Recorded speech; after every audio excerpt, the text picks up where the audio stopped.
المنتخب الوطني المغربي للسيدات لفؤاد الأطلس هذه المرة في مواجهة البرازيل، وذلك في إطار الجولة الأولى من النسخة الأولى من كأس العالم للسيدات أقل من 17 سنة. إخواني الكرام، أخواتي الكريمات، أهلا وسهلا ومرحبا بكم معنا من جديد في حصة موجز أخبار الكرة اليومية، هذه المرة مع النسخة الأولى من كأس العالم للسيدات لأقل من 17 سنة، والتي ستقام بالمملكة المغربية الشريفة.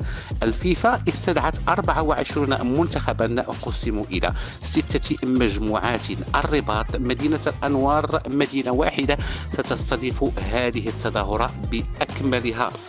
قبل التفاصيل اخوتي اذا كنتوا جديد معنا في القناه ما تبخلش بالضغط على زر الاشتراك، محتاجين لايكاتكم وتفاعلكم مع هذه القناه المتواضعه. وبعجاله نعود للموضوع.